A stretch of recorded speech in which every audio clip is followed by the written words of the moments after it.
आप सभी से माफ़ी चाहता हूँ। जो आपका दैनिक जागरण का आज का संपादकीय पाठ था ना, उसमें हम लोग 2 आर्टिकल देख पाए थे। उसके बाद वो रिकॉर्डिंग रुक गई थी। तो एक तो पश्चिम जाने की ललक के कारण ये आर्टिकल देख लिया था, और एक आसान नहीं ऑनलाइन गंदगी से निपटना, ये देख चुके थे हम लोग। उससे आगे हम लोग इस क्लास में इसे देख लेते हैं। कई बार क्या रहता है कि ये परेशानी हो जाती है। अब वो आप समझ सकते हैं कि कंप्यूटर है, टेक्नोलॉजी है, कब क्या धोखा दे दे, समझ सकते हैं। ऊर्जा तृष्णा, जीवन संचालन के लिए कुछ वस्तुओं का उपभोग आवश्यक होता है। हालांकि जब उपभोग का यह स्तर अनियंत्रित होकर मनुष्य को अपना दास बनाने लगे और लालसा का रूप धारण कर ले, तब उसे तृष्णा कहते हैं।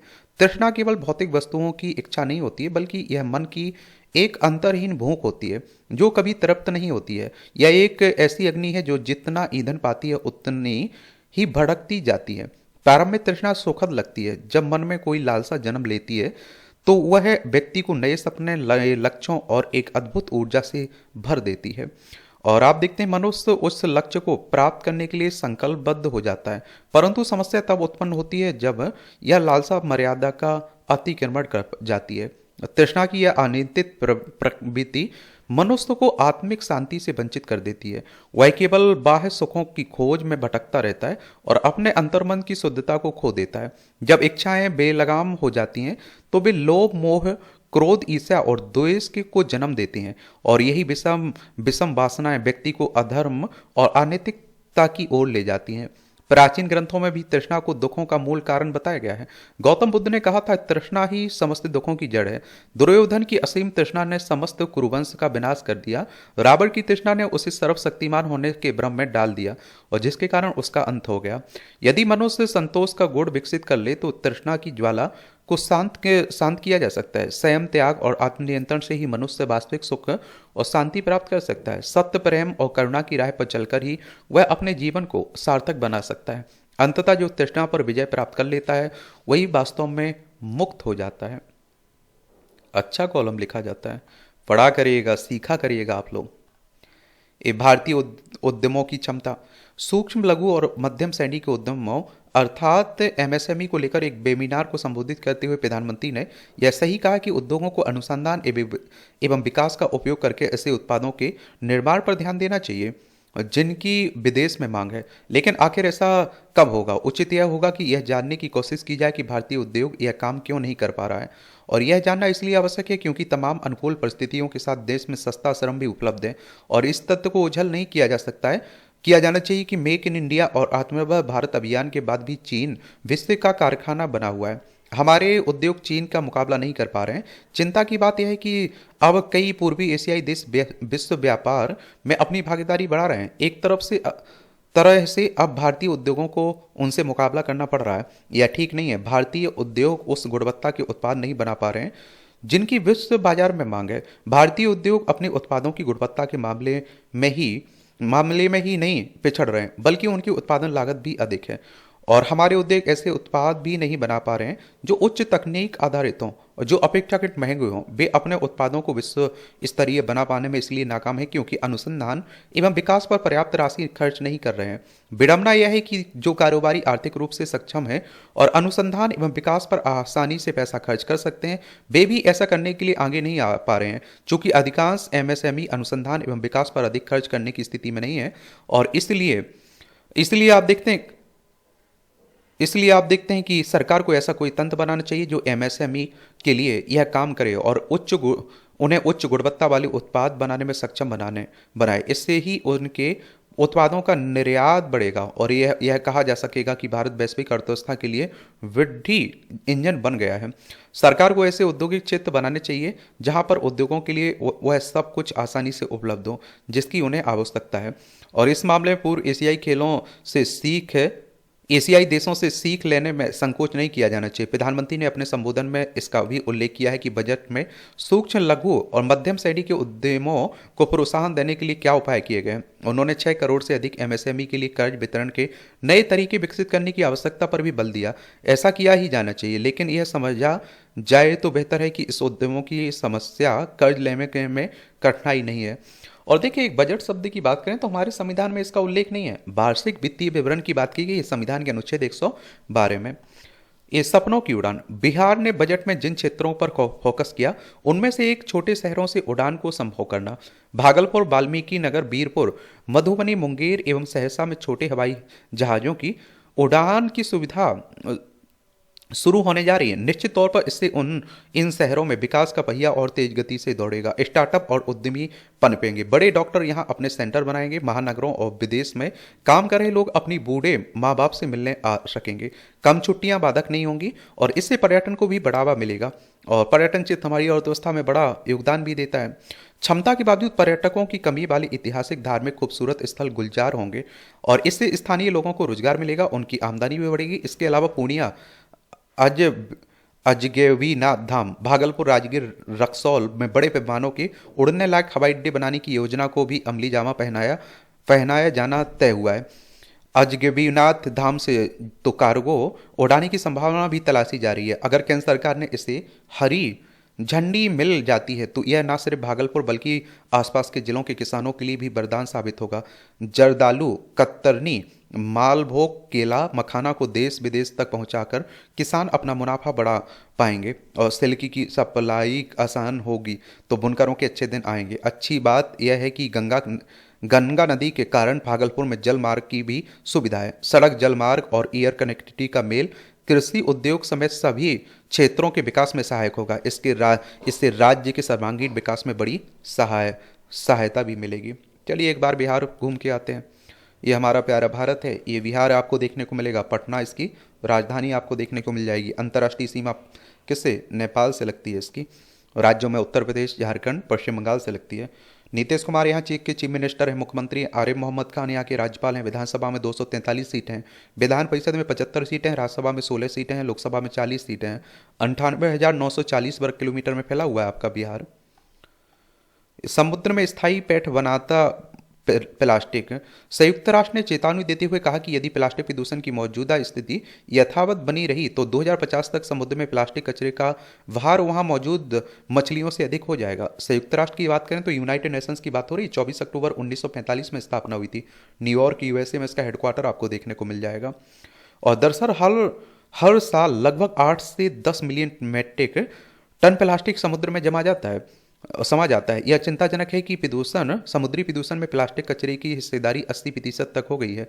आज से लगभग 150 साल पहले प्लास्टिक अस्तित्व में ही नहीं था, लेकिन अब यह न केवल भूमि पर सर्वव्यापी हो चुका है बल्कि समुद्र का स्थायी निवासी भी बन गया है।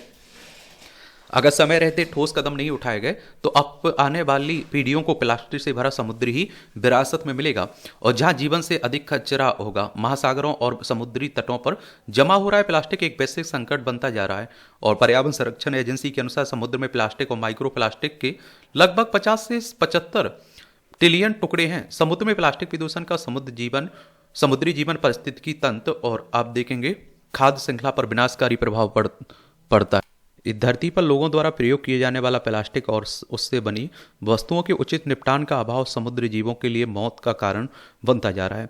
समुद्र में पहुंचने वाले प्लास्टिक कचरे को कछुओं, मछलियों और अन्य जलीय जीवों द्वारा गलती से भोजन समझकर निगल लिया जाता है और जिससे उनके उलझने, कटने, संक्रमित होने और दम घुटने का खतरा बढ़ जाता है। चिंताजनक यह है कि समुद्र में प्लास्टिक की उपस्थिति से प्रभावित प्रजातियों में से 17% प्रजातियां अंतर्राष्ट्रीय प्रकृति संरक्षण संघ की संकटग्रस्त प्रजातियों की लाल सूची में शामिल है।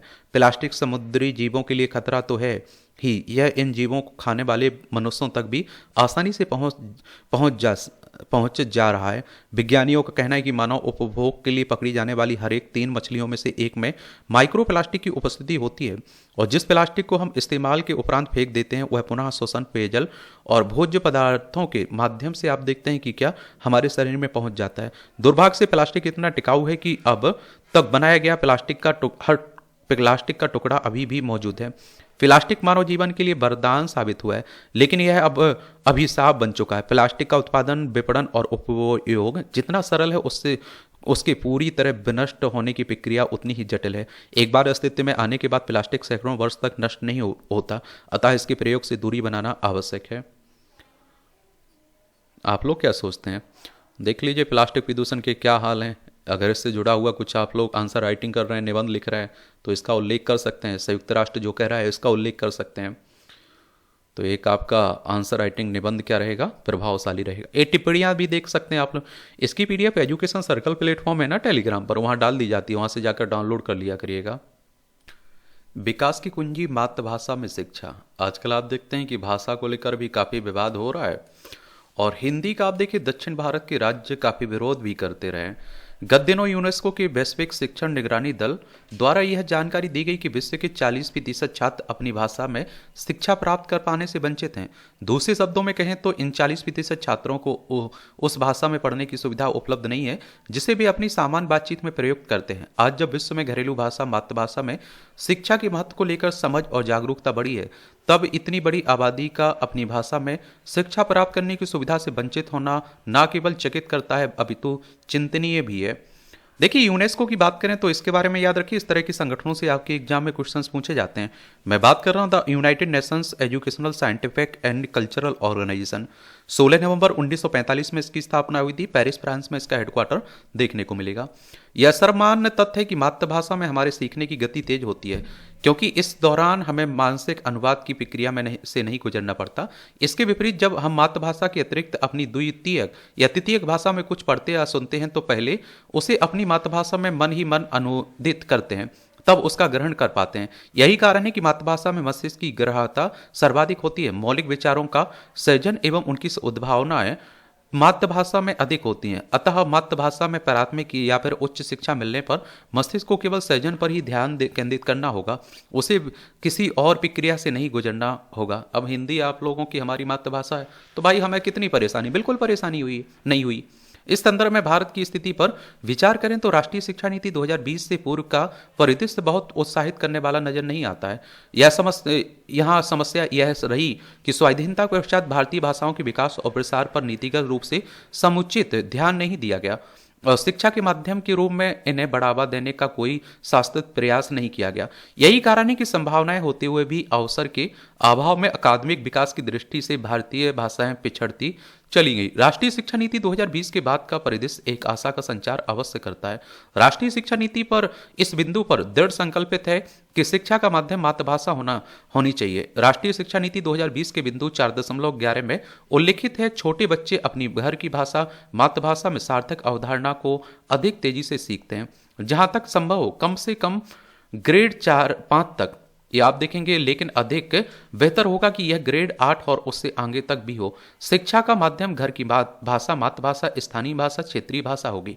कहने की आवश्यकता नहीं कि राष्ट्रीय शिक्षा नीति की मंशा उद्देश्य तो भारतीय भाषाओं के भावी परिदृश्य को उज्जवल बनाने वाले हैं, किंतु इनके राष्ट्रव्यापी क्रियान्वयन की राह अभी सहज नहीं दिखती है। दक्षिण की हिंदी विरोधी राजनीति इसके मार्ग की बाधा बनी हुई है। व्यर्थ का विरोध। जब भी भारतीय भाषा में शिक्षा के लिए कोई प्रयास या सुगबुगाहट होती है तो इसे हिंदी थोपने का प्रयास कहकर दक्षिण से विरोध के स्वर उठने लगते हैं। इन दिनों भी तमिलनाडु के मुख्यमंत्री M.K. स्टालिन द्वारा राष्ट्रीय शिक्षा नीति की त्रिभाषा सूत्र के विरुद्ध वक्तव्य दिए गए हैं। वे इसे हिंदी थोपने का प्रयास कहते कहते यह तक कह गए कि इसके पीछे संस्कृत थोपने की मंशा है। उन्होंने कहा कि अगर आप नहीं थोपेंगे तो हम विरोध नहीं करेंगे। तमिलनाडु में हिंदी के शब्दों पर कलिक नहीं पोतेंगे। आत्मसम्मान तमिलों की अनूठी विशेषता है और हम किसी को भी इसके साथ खिलवाड़ नहीं करने देंगे। स्टालिन का ऐसा वक्तव्य कोई नई बात नहीं है, पूर्व में भी वे ऐसे वक्तव्य देते रहे, किंतु तथ्यों को देखने पर यह स्पष्ट हो जाता है कि स्टालिन के इस वक्तव्य का कोई तथ्यात्मक आधार नहीं है। यह सत्य है कि राष्ट्रीय शिक्षा नीति में त्रिभाषा सूत्र को लागू करने की बात कही गई है, किंतु इसके द्वारा किसी राज्य पर कोई भाषा थोपने की मंशा तनक भी नहीं दिखती। और राष्ट्रीय शिक्षा नीति के अनुच्छेद 4.13 में उल्लिखित है कि संवैधानिक प्रावधानों लोगों और क्षेत्रों और संघ की आकांक्षाओं और बहुभाषावाद और राष्ट्रीय एकता को बढ़ावा देने की जरूरत का ध्यान रखते हुए त्रिभाषा फार्मूले को लागू किया जाना जारी रहेगा। हालांकि 3 भाषा इस फार्मूले में काफी लचीलापन रखा जाएगा। किसी भी राज्य पर कोई भाषा थोपी नहीं जाएगी। बच्चों द्वारा सीखी जाने वाली 3 भाषाओं के विकल्प राज्य, क्षेत्रों और निश्चित रूप से छात्रों के स्वयं के होंगे, जिनमें से कम 3 में से 2 भाषाएं भारतीय भाषा हों।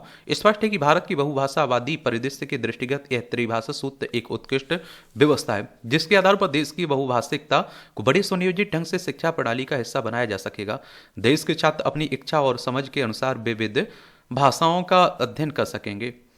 और देखिए, ये है दक्षिण भारत के राज्य तमिलनाडु, केरल, कर्नाटक, आंध्र प्रदेश। देख रहे हैं, तमिलनाडु की राजधानी चेन्नई है, इसकी सीमा आप देखिए आंध्र प्रदेश, कर्नाटक, केरल से लगती है। अब हिंदी का समन्वयकारी स्वरूप। भारत जिस प्रकार विविधताओं में एकता वाला देश है, इसकी भाषा के रूप में हिंदी की भी वैसी ही है। और इस देश की अधिकांश भाषाओं की तरह संस्कृत से जन्मी हिंदी ने भारतीय संस्कृति के समन्वयकारी स्वरूप का अनुकरण करते हुए अपने भीतर देशी विदेशी अनेक भाषाओं बोलियों के शब्दों का समावेश किया। आचार्य रामचंद्र शुक्ल ने हिंदी भाषा और साहित्य के स्वरूप एवं परंपरा को रेखांकित करते हुए लिखा है कि हमारे व्यवहारिक और भावनात्मक जीवन से जिस भाषा का संबंध सदा से चला आ रहा है, वह पहले चाहे जो कुछ कही कही जाती रहे हो, अब हिंदी कही जाती है। और यह वही भाषा है जिसकी धारा धारा कभी संस्कृत के रूप में बहती थी, फिर प्राकृतिक और अभ्यंश के रूप में, और इधर हजार वर्ष से इस वर्तमान रूप में है जिसे हिंदी कहते हैं, लगातार बहती चली आ रही है। और यह वही भाषा है जिसमें सारी उत्तरीय भारत के बीर चंद और जगनिक ने वीरता की मांग उठाई, और कबीर सूर तुलसी ने भक्ति की धारा बहाई, विहारी देव और पद्माकर ने श्रृंगार रस की वर्षा की, भारतेंदु प्रताप नारायण मिश्र और ने आधुनिक युग का आभास दिया। और आज आप व्यापक दृष्टि फैलाकर संपूर्ण मानव जगत में मेल लाने वाली भावनाएं भर रहे हैं। अब आप लोग समझ सकते हैं कि हिंदी को राष्ट्रभाषा क्यों नहीं बनाया गया अभी तक, क्योंकि कुछ लोग इसका विरोध करते हैं। हिंदी के प्रभाव में स्थानीय बोलियों भाषाओं का ह्रास होता हो, ऐसा उदाहरण नहीं मिलता है। अपने अपने क्षेत्रों में उनकी स्वतंत्र अस्तित्व कायम है। हिंदी के जरिए बस इन सबका राष्ट्रीयकरण हुआ, इन्हें एक राष्ट्रीय पहचान मिली है। आज जो संघर्ष हिंदी अंग्रेजी से कर रही है, हिंदी के ना होने की स्थिति में वह संघर्ष इन क्षेत्रीय भाषा बोलियों को करना पड़ता। और इस स्थिति में जैसे अतीत में बिखराव के कारण अंग्रेजों के समक्ष हमारे देसी राजा नष्ट हो गए थे, संभव है कि उसी तरह अंग्रेजी के सामने ये भाषाएं बोलियां भी नष्ट हो गई होती। अतः हिंदी की छत्र छाया में ये भाषाएं बोलियां अंग्रेजी के प्रकोप से सुरक्षित हैं। ये बात इनके समर्थकों को समझनी चाहिए। भारतीय भाषाओं को अंग्रेजी से खतरा, तो ये आप देखेंगे अंग्रेजी वर्चस्व के चलते भारत समेत दुनिया की अनेक मातृभाषाएं अस्तित्व के संकट से जूझ रही हैं। भारत की स्थिति बेहद चिंताजनक है, क्योंकि यहाँ की 196 भाषाएं आप देखिए विलुप्ति के कगार पर हैं। और भारत के बाद अमेरिका की स्थिति चिंताजनक है, जहां 192 भाषाएं दम तोड़ रही हैं। दुनिया में कुल 6,900 भाषाएं बोली जाती हैं, जिनमें से आप देखिए 2,500 भाषाएं विलुप्ति के कगार पर हैं। अंतर्राष्ट्रीय मातृभाषाओं की विश्व इकाई द्वारा दी गई जानकारी में बताया गया कि बेलगाम अंग्रेजी इसी तरह से पैर पसारती रही तो एक दशक के भीतर लगभग 2,500 भाषाएं पूरी तरह समाप्त हो जाएंगी। भारत और अमेरिका के बाद इंडोनेशिया की 147 भाषाओं को जानने वाले खत्म हो जाएंगे। दुनिया भर में 199 भाषाएं ऐसी हैं जिनके बोलने वालों की संख्या 1 दर्जन लोगों से भी कम है। भाषाओं को संरक्षण देने की दृष्टि से 21 फरवरी को हर साल अंतर्राष्ट्रीय मातृभाषा दिवस मनाने की घोषणा की गई थी, लेकिन भाषाओं के बचाने के कोई सार्थक उपाय सामने नहीं आ पाए। और जबकि अंग्रेजी का मुख्य विश्वग्राम के बहाने सुरसा की तरह फैलता ही जा रहा है। कोई भी भाषा जब मातृभाषा नहीं रह जाती है तो उसके प्रयोग की अनिवार्यता में कमी हो, उसके मिलने वाले रोजगार मूलक कार्यों में भी कमी आने लगती है। भाषा और बोलियों की विलुप्ति के लिए अंग्रेजी भाषा पर दोषारोपण के बजाय स्टालिन हिंदी और संस्कृत भाषाओं को नष्ट करने का दोष मढ़ रहे हैं। यह ठीक नहीं है। अब आप लोग कहोगे क्या है त्रिभाषा सूत्र? त्रिभाषा सूत्र कोई आज की चीज नहीं है। वर्ष 1968 की राष्ट्रीय शिक्षा नीति में पहली बार यह सूत्र प्रस्तुत किया गया। इसका उद्देश्य देश में भाषाई संतुलन बनाए रखना और बहुभाषी शिक्षा को प्रोत्साहित करना था। फिर 1986 और अब 2020 की राष्ट्रीय शिक्षा नीति में भी त्रिभाषा सूत्र के महत्व को स्वीकार करते हुए इसे आगे बढ़ाने की बात कही गई। त्रिभाषा सूत्र के अंतर्गत प्रावधान है कि छात्रों के विद्यालय स्तर पर 3 भाषाओं का अध्ययन करना होगा। इनमें से एक भाषा मातृभाषा, स्थानीय भाषा, क्षेत्रीय भाषा होगी, दूसरी हिंदी और तीसरी अंग्रेजी या कोई अन्य आधुनिक भारतीय भाषा हो सकती है। शिक्षा का माध्यम इन तीनों में से कोई भी भाषा हो सकती है। स्पष्ट है कि इस नीति में कहीं सभी को उनकी अपनी मातृभाषा पढ़ने की पूरी स्वतंत्रता मिली हुई है तथा साथ ही हिंदी और अंग्रेजी पढ़ने का विकल्प भी मिल रहा है। वस्तुतः यह भारत की बहुभाषिकता का शैक्षिक समावेशन करने की एक सुंदर व्यवस्था है। जहाँ तक हिंदी बढ़ने की बात है तो यह तथ्य है कि देश की बड़ी आबादी हिंदी भाषी है, अतः राष्ट्रीय स्तर पर संपर्क के लिए हिंदी से उपयुक्त भाषा दूसरी नहीं है। हिंदी का अध्ययन इस दृष्टि से आवश्यक है कि त्रिभाषा सूत्र में हिंदी किसी भी स्थानिक भाषा की जगह नहीं ले रही, बल्कि एक विषय के रूप में पाठ में शामिल हो रही है। अतः इसके विरोध का कोई अर्थ नहीं है। बाकी आप लोग क्या सोचते हैं? अपनी राय आप लोग जरूर बताया करिएगा। अब त्रिस्तरीय पंचायती चुनाव के लिए कसरत, ये कहाँ उत्तराखंड की बातें हो रही हैं, देखना हो तो देख सकते हैं। मर्यादित हो अभिव्यक्ति, ये अभी आप देखते हैं कि जो इंडिया गॉट टैलेंट में जो टिप्पणियाँ की गई थी ना, उसी को लेकर आप देखते हैं बहस हो रही है और ये मामला सुप्रीम कोर्ट तक पहुंचा। बहुत सारे लोग इसका पक्ष ले रहे हैं, बहुत सारे लोग विरोध कर रहे हैं। सुप्रीम कोर्ट हमारी सर्वोच्च अदालत है। संविधान के अनुच्छेद 124 के तहत सुप्रीम कोर्ट की स्थापना की बात की गई। 28 जनवरी 1950 में स्थापना हुई थी। इससे सिर शुक्ला के द्वारा लिखा गया। विभाग अध्यक्ष भौतिकी विभाग स्वामी सुखदेवानंद महाविद्यालय शाहजहांपुर के हैं। पिछले दिनों सुप्रीम कोर्ट ने इंडिया गॉट टैलेंट शो में अभिभावकों के बारे में अश्लील टिप्पणी करने के आरोपित यूट्यूबर रणवीर इलाहाबादिया को शो चलाने की सशर्त इजाजत दे दी। उसे लिखित आश्वासन देना होगा कि शो में शालीनता एवं नैतिकता के मानकों को बनाए रखा जाएगा। साथ ही कोर्ट ने अभिव्यक्ति की आज़ादी के नाम पर हो रही अभद्रता और अश्लीलता पर अंकुश की जरूरत बताते हुए कहा कि अभिव्यक्ति की आज़ादी के मौलिक अधिकार के साथ कर्तव्य भी जुड़ा है। हम सेंसरशिप नहीं चाहते हैं, पर खुली छूट भी नहीं हो सकती। कोर्ट ने केंद्र सरकार से इसके नियमन के उपाय करने और सभी हितधारकों से परामर्श कर एक प्रस्ताव तैयार करने को कहा है। रणवीर इलाहाबादिया द्वारा की गई अभद्र एवं अश्लील टिप्पणियों को लेकर पूरे देश में भारी आक्रोश प्राप्त हुआ है और इसके साथ ही डिजिटल मंचों पर निगरानी एवं नकेल कसने की मांग भी बढ़ गई है। डिजिटल प्लेटफॉर्म पर अश्लीलता एवं हिंसापूर्ण सामग्री प्रसारित करने के लिए अभिव्यक्ति की स्वतंत्रता के संवैधानिक अधिकार का दुरुपयोग किया जा रहा है, जो कि समाज में घोर चिंता का विषय बना हुआ है। ऐसे कार्यक्रम निश्चित रूप से समाज के प्रत्येक व्यक्ति को यह विचार करने पर विवश कर देते हैं कि आखिरकार हमारे मानवीय एवं सांस्कृतिक मूल्यों तथा परंपराएं पतन के किस स्तर पर पहुंची हैं। यह अच्छी बात है कि सूचना एवं प्रसारण मंत्रालय द्वारा डिजिटल मंचों पर उपलब्ध अश्लील एवं हानिकारक सामग्री पर कठोर प्रतिबंध लगाने के लिए नए कानूनी ढांचे की आवश्यकता पर विचार किया जा रहा है। सूचना एवं प्रसारण मंत्रालय द्वारा OTT over the top platformer को आचार संहिता एवं सूचना प्रौद्योगिकी नियम 2021 का पालन करने की सलाह दी गई। ये निर्देश भी है कि OTT प्लेटफॉर्म कानून द्वारा निषिद्ध किसी भी तरह की सामग्री का प्रसारण न करें। ये प्लेटफॉर्म आयु के आधार पर सामग्री का वर्गीकरण करें एवं यह सुनिश्चित करें कि किसी भी दशा में ऐसी सामग्री बच्चों तक न पहुंचे जो कि उनके मन का मस्तिष्क पर हानिकारक प्रभाव डालती हो तथा उनको दिग्भ्रमित करने का प्रयास करती है। आज के समय में चाहे इंटरनेट मीडिया प्लेटफॉर्म हो या अथवा OTT प्लेटफॉर्म हो, दोनों पर अश्लील सामग्री की भरमार है। एक अन्य खास बात यह है कि पारंपरिक प्रिंट और इलेक्ट्रॉनिक मीडिया पर अश्लीलता एवं हिंसा फैलाने वाली सामग्री को नियंत्रित करने के लिए विभिन्न विशिष्ट नियम बने हैं, किंतु OTT प्लेटफॉर्म एवं इंटरनेट मीडिया प्लेटफॉर्मों के लिए ऐसा कोई विशेष नियामक ढांचा मौजूद नहीं है। यही कारण है कि इन प्लेटफॉर्मों पर नकेल कसने के लिए एक मजबूत कानून बनाए जाने की मांग जोरों से उठ रही है। OTT प्लेटफॉर्म पर दिखाई जाने वाली ज्यादातर वेब सीरीज अश्लीलता, अभद्रता, द्विअर्थी कमेंट, गाली गलौज एवं गंदे दृश्य से परिपूर्ण होती है। ऐसी सामग्री देश के उस युवा वर्ग को विकृत मानसिकता की तरफ ले जाती है जो भावी कर्णधार के रूप में तैयार हो रहा है।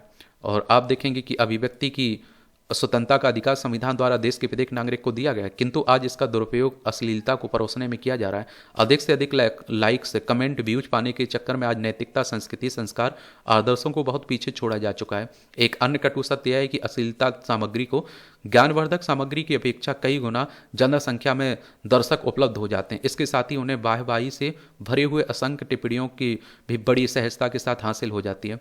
सवाल यह उठता है कि आज जबकि भारत जब एक विकसित देश का रूप लेने के लिए बड़ी तेजी से अग्रसर है, इंटरनेट मीडिया एवं OTT प्लेटफॉर्म द्वारा उसे विकसित भारत की रीढ़ अर्थात युवाओं के लिए एक ऐसा परिवेश उपलब्ध कराया जा रहा है जो कि उनके संस्कारों, मूल्यों और नैतिकता को बुरी तरह अपनी गिरफ्त में जकड़कर दूषित करता जा रहा है। प्रश्न यह है कि यदि ऐसा परिवेश सतत रूप से विद्यमान रहा तो आखिर हमारा विकसित भारत कैसा होगा? क्या यह अपेक्षा की जाए कि वह भारत केवल तकनीकी क्षेत्र में विकसित होगा, जबकि संस्कारों एवं मूल्यों के मामले में वह एकदम निचले पायदान पर आ जाएगा? आज यह एक गंभीर चिंता का विषय बन चुका है। आज महती आवश्यकता है कि डिजिटल प्लेटफॉर्मों पर ऐसे प्रतिबंध कड़ाई के साथ लगाए जाएं जिससे कि वे किसी भी स्थिति ऐसी सामग्री का प्रसारण न करने पाएं जो कि व्यक्ति से लेकर राष्ट्र को बुरी तरह प्रभावित करती है। और इस तरह से आप देखेंगे कि आज के संपादकीय पाठ की कहानी कवर होती है। आप लोग पढ़ते रहा करिएगा, एंजॉय करते रहा करिएगा। आप लोग अपनी राय जरूर दिया करिएगा, आप लोग क्या सोचते हैं इस पर। ठीक है, धन्यवाद।